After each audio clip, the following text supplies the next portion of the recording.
Hi, I'm Joe Sorge, and welcome to the Family Law Report, where we study the problems and challenges facing our family law system. Today we're going to talk about child custody. Why do the courts choose a custodial parent, essentially the primary caregiver, and a non-custodial parent, essentially a visitor in the child's lives? Over 1/3 of American children live with just one of their parents. In 1960, that figure was less than 10%.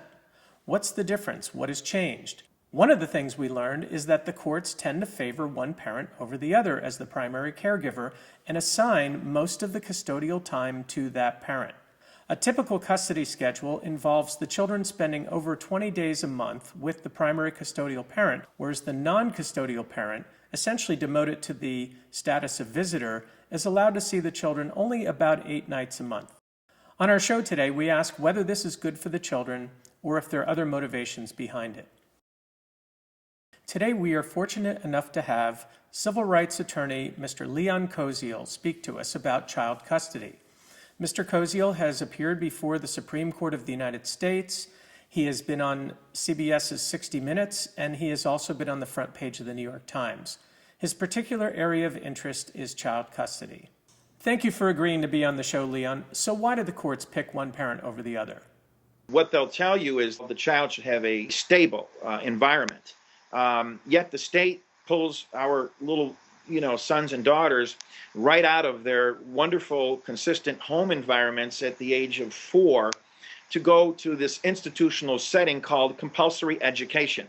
They bus them to remote locations, environments with complete strangers, substitute moms and dads in the form of teachers, coaches, and so forth.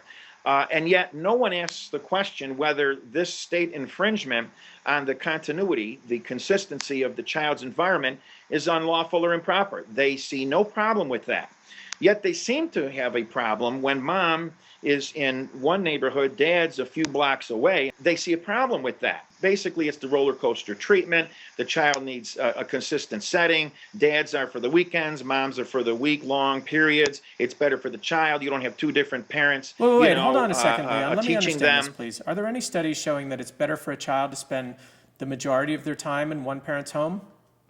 They're inconclusive studies. The 2006 Matrimonial Commission report, which was commissioned by the chief judge of the New York court system, described this custody situation as a shoehorn effect. We are trying to force something into a oppositional framework that does not work. It makes no sense. But the real reason for this is unequal, unfair parenting will beget controversy. It's a given. Can parents just agree on a custody schedule without going to court? You can't even get the divorce, Joe. In New York State, it's a shall. It's a mandate. The custody statute comes right out and states before any divorce can be granted, the judge shall enter an order of custody. Well, won't the judges honor an agreement where both parents are perfectly equal in all respects? Shared parenting has not been the law in our entire nation. Custody has been the law because it's profitable. I could cite a case, a 1998 case, went all the way to the High Court of New York. 2 parents were both lawyers. Both parents put together their own agreement, and they said, we're both equal time. We don't need a custodial parent. The High Court of New York said, even though that's the case, be that as it may, we're going to take the one, and they were only like a few $1,000s apart from their roughly $100,000 annual income. This is 1998. The court ordered that one parent will still have to assume the role of a custodial parent, contrary to what these 2 lawyer parents had set up for their own children. Isn't this a civil rights issue? Aren't parents entitled under the 14th Amendment to be treated equally?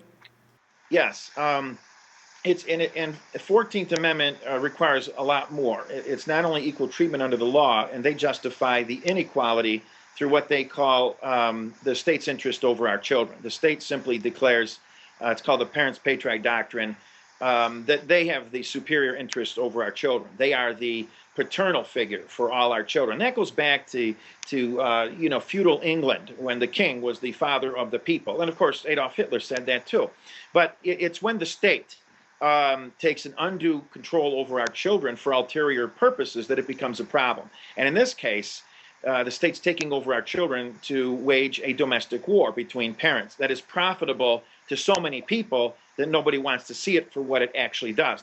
How does keeping the parents unequal benefit the family law business? the states are rewarded. They're given performance grants for the number and magnitude of child support orders that the state generates. And of course, these are generated in the courts. Judges are involved in this. I mean, obviously, they'll go and brag about it even. You know, when they run for election, look at the support orders I got. And then the state is rewarded in its coffers, and that money is sent back to the court system for staff and so forth. Who exactly rewards the states for the collection of child support? Our wonderful federal government.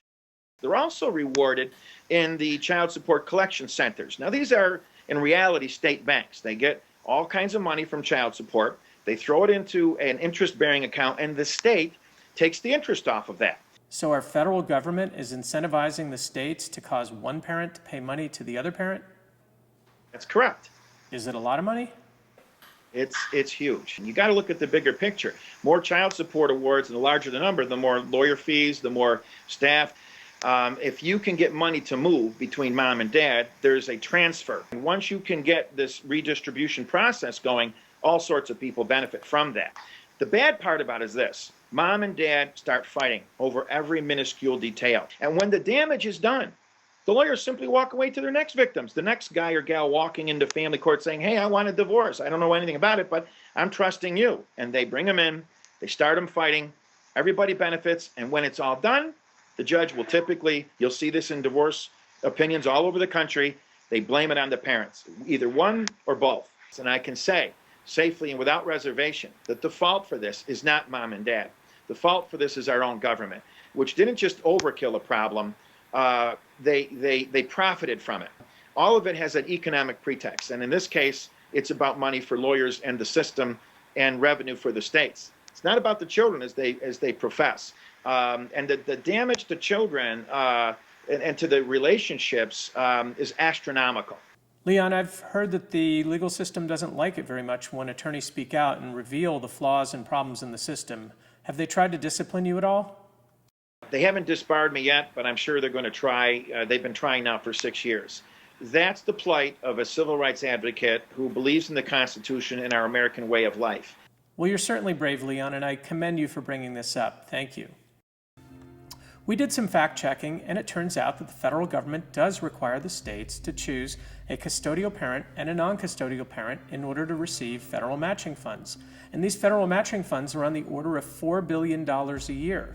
We also learned that Congress didn't pass a law requiring the states to do this. Instead, a federal bureaucracy inside of the Department of Health and Human Services in the late 1980s embellished the laws and created the requirement to choose a custodial and a non-custodial parent.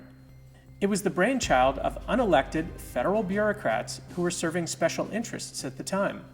Our practice of marginalizing one parent from the lives of the children, which has been shown to be detrimental to the children, was slipped in quietly after the fact. Was this done for the best interests of the children, or was it done for profit?